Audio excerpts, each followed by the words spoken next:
So good morning and welcome to another In Conversation with, and I'm now talking to a dear friend of mine, Pernille, who I've known for many years. And she's going to tell us a bit about her and her journey through her diagnosis. And then we're just going to spend some time chatting about what's going on for her right now. She's a uni student, so I think it's quite relevant to talk about how this isolation and COVID is affecting uni students. Okay, so welcome, Pernille. Do you want to tell us, first of all, your age and a bit about your autism journey so far? So I am 18 years old. I've just sort of finished my first year of university. I go to Coventry University and I'm studying cybersecurity and ethical hacking. I was diagnosed with what was formerly diagnosed as Aspergers when I was about, I think, 7 or 8 years old, like in the sort of mid 2000s. And that diagnosis, what did that mean to you when you got it? It kind of made sense to me because I had always felt that I was different in primary school, and it was kind of it was a relief to sort of give it a formal name, but it did also bring some difficulties because it almost made me feel more different, and it took me a while to get used to the thought that, oh, I have a disability. Would you call it a disability? I know that's kind of what it's classed as, but do you see it as a disability? I mean, not really. I would call it more of a neurological difference. I mean, obviously I do go through some extra difficulties with it that a neurotypical person might not have, but I wouldn't call it a complete disability because it does come with some advantages as well, I suppose. So what are some of the differences for somebody who doesn't know much about autism or doesn't know much about Pernille? What are the differences, do you think? The main ones? Well, for a lot of people, it's the way their sensory system works.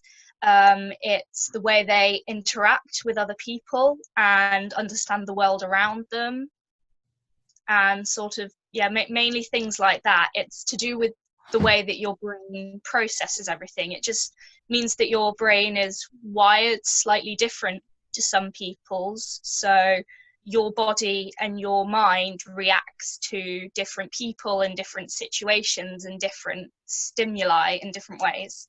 Really clear. And when do you think that's the most problematic? When's that going to be a real challenge for you? Because if you say it's about difference and some of it's an advantage, there's obviously some disadvantage. So was it worse at school? Is it worse at home? Do you have certain things that will always trigger negative responses, or is it still finding its way? It's usually sort of the more people there are, especially people that I don't know very well and very like noisy, crowded environments, that I tend to struggle more. I feel a lot more relaxed just at home with my mum and my family than, say, being in uni with people walking around everywhere and having to go between classrooms and constantly having to think about, oh, what lessons have I got today? What work have I got to do today? And what is it about that energy that you find so challenging? It's just, there's so much sensory input from being in a place like a school or a university, and it can be quite sort of hard to get settled when there are so many things going on around you. So being at home as a uni student, is that 100% better, or are there some challenges with that too? I mean, there are some challenges at home, especially at the moment being in lockdown. I've had to put a lot of changes in place to my work, which I do struggle with because a lot of autistic people really struggle with change, and that's something I have always not been good with, especially if it's last minute. So it's mainly things like,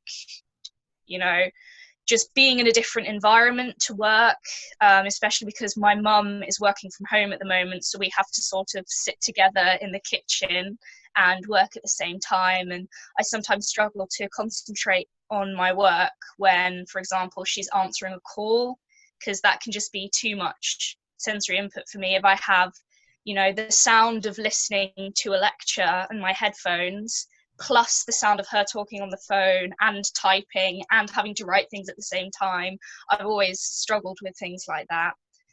And it's also things like, it's a lot more difficult to get help from staff as well when you're at home. For example, I had to write an essay. I'm doing well, I finished it now, but I was doing a course in British Sign Language as an extra module at my uni. And I had to write an essay for this module, but I've never written a university style essay before. And I was emailing our Centre for Academic Writing again and again, and they weren't replying to me. And it just got so stressful because the deadline was looming. Luckily, I managed to get some help in the end from my personal tutor. He really helped me get the essay done and sort of learn how to structure it and everything. But you shouldn't need that additional stress, really. I suppose at the moment everyone's dealing with their own thing, so maybe that department is struggling, but it strikes me that they should be proactive in looking out to support people who all students, but also who they know might be struggling with the change. I mean, autism itself isn't the problem here, it's the change and the routine and the overload and the new kind of overload that you've got to get used to. Because one might say, well, sitting in your kitchen with your mum is actually far less noisy than sitting in a lecture theatre with 200 students, but you might have got used to that. It's a new noise, isn't it? It's a new way of working, which will take time to settle. Have you got settled now, though? Do you think it's kind of the rhythm that you could take forward? Because if they're going to be online next year, how does that feel? Yeah, I feel like I did eventually get used to it, but it took a good few weeks, really. And I do hope that I can get back into my normal routine as soon as possible, really, because I really thrive around, you know, structure and timetabling and routines. So the biggest problem I had at first was not having that normal routine of getting up at a certain time, eating my breakfast, get on the bus, and then following my usual schedule of whatever lectures and lab sessions I have that day. That was probably one of the biggest struggles for me. And I really miss it, actually, because things like, it's just simple things like, I love going on my bus journey in the morning to Coventry because it's sort of a nice, quiet time for me, sort of away from the world, where I sit in the same seat every day on the top deck at the front of the bus, and I just sit and look out of the window and listen to music and just relax before a stressful day at uni. And I've actually kind of struggled not having that at the moment. Yeah. So there's elements that you'd like to put back in place, but there's elements that obviously are beneficial because, you know, you haven't got all that extra dealing with people and extra noise and hubbub of timetabling. And do you think, or have you connected with other people who are in the same position? I mean, do you have any friends at uni who are autistic as well? And have you cross-referenced what their experience is like?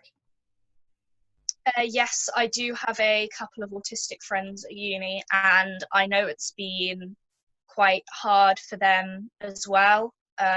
Especially there's one boy who is on my course who I'm very close friends with, and I know he's had some very similar issues to me with just having to scrap his usual routine, and everything is just completely different now. Are the university being lenient on deadlines and things like that?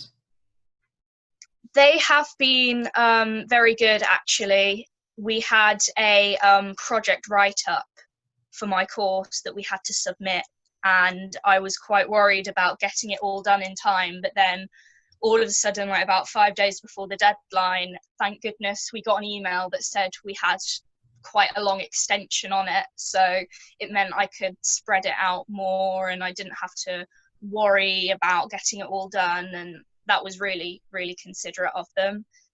One problem with that, though, was a lot of our tests and exams ended up being postponed, and I was waiting weeks and weeks and weeks to find out when they were actually going to be. I really don't like when I don't know what's coming next, and it really stressed me out not knowing how much time I had to revise. And I went to bed worrying every night that I'd wake up the next morning and they'd say, oh, by the way, your test is tomorrow. And if I didn't feel prepared enough for it, that was really challenging for me. So you've done an amazing thing then. You've kind of completed it. You think you got to the end of the first year. That's Yeah, I amazing. can't believe it, really. With it's all been this that's going on. Yeah, it's been a really interesting first year. I'm quite proud of myself for getting through it. I did struggle a lot with some mental health issues in the sort of beginning to mid of the year, and I almost felt like the year was going on forever and it wasn't going to be over, but I sort of managed to go through those issues. I managed to get some help for it, some medical help, and it ended on quite a good note, really. Although it's been a bit stressful with all of this lockdown stuff, I feel like it's been an okay end of the year. That's amazing. That's just brilliant to do that, because I know I knew you when you were transitioning to university and it was very exciting, and then when you got there you went, oh, it's a bit different to how I thought it was going to be, because again, everybody's experience is different, and to hear that you've come through when a lot of people are really struggling is amazing, Pernille. Have you got any tips for anybody who might be struggling at the moment, obviously coming to the end of their year or not know whether they're going to be starting again online or in the room next year? How are you dealing with it? One of the things I like to try and tell myself is, don't worry about things going wrong until they actually happen. So when I was worried about not knowing when my tests were, it was hard, but I just had to keep trying to tell myself everyone else is in the same boat, and I don't need to worry about the tests until I know when they are. And even if it's a little bit last minute, don't worry, I'll get through it. I will have enough time to revise and just keep plowing through. And what about keeping connected with people during this? Because there's some people that are saying that isolation, whatever you want to call it, they're actually quite enjoying, because there isn't so much to and fro and expectation of socializing, and they can socialize on their terms. How are you finding it? Yeah, I quite like that, actually. I mean, I am really missing some of my uni friends and my old school friends and stuff like that. I go to a society at my uni every week, and that's where I found a lot of really good friends, and it was a part of my week that I always looked forward to. And even though I struggled with socializing with quite a big group of people there at the beginning, I ended up getting like some really good friends there, and I do miss that. But I'm trying to keep in contact with people. Sometimes it can actually be more difficult, I find, having to contact people in isolation, because different people want to contact you in different ways. Like, some people like to text, some people like to call, some people like to video chat. And if you don't really feel like communicating in a certain way at a certain time, that can sometimes be a little bit inconvenient, because I almost feel like now more than ever people are trying to talk to me because All the time. Yeah, so on some days it's really nice because I feel like, oh, I can just spend a bit of time on my own, text the odd friend if I fancy, but mainly if I want to, I can just spend some time on my own in my room chilling, or with my mum once she's finished work, or play with the cat. Yeah, how But gorgeous. Animals are keeping us sane, aren't they? Yeah, everyone's just trying to contact me at once. Some days it's like I'll have a school friend who wants to meet up with me in the park, but then at the same time I'll have a friend from my drama group texting me, or a relative who wants to call me, and it's just so much.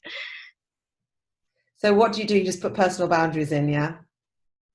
Yeah, if I don't feel like talking with someone on the day, I'm just honest with them. I try my very best not to be rude, and I just say, I don't feel like it today. I'm not having a good day. I'm feeling really anxious today. And I just like to spend a bit of time on my own, or I have some things to do, or I have someone else who I really, really need to talk to. And maybe we can talk another day. And that level of honesty, that's quite empowering, isn't it? And I don't know whether people have always got that when they're younger, that ability to say what I need.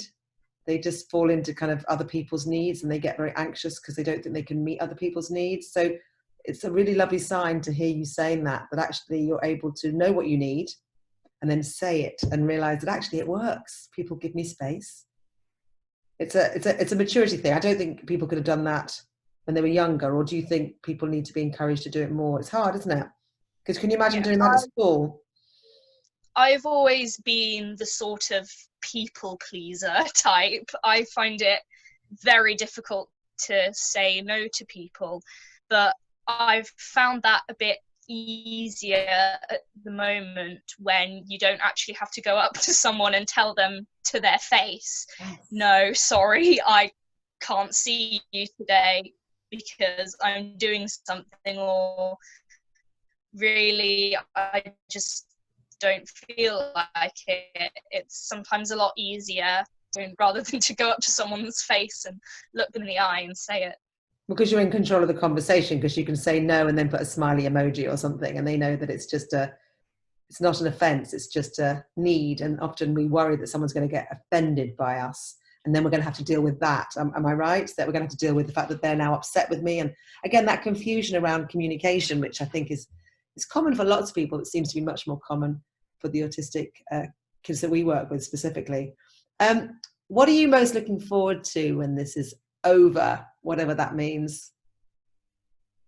I'm mainly looking forward to just getting back into my normal routine and being able to go out and do things. I mean, most summers, in the time that I spend at home, if I'm not going to Denmark to visit my relatives or going on a little holiday with my mum or my dad, I like to spend a lot of the time going out of the house and walking and taking the bus to the shops and stuff like that. And I know I might not be able to do that this summer, but if maybe by the end of the summer I am able to do that again, I'll be really pleased with that. And I'm just looking forward to things going back to normal. And What would you miss I'm, though? What would you miss? Because obviously things will change back. What will you miss from this time?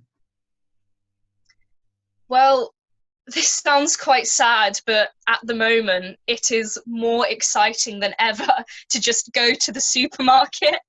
And it'll be kind of a shame when that doesn't have so much hype Yeah. surrounding it It's like anymore. a major outing, isn't it? We're going to the shop I went with today. my husband. I went with my Leave husband the the other house, day. so exciting.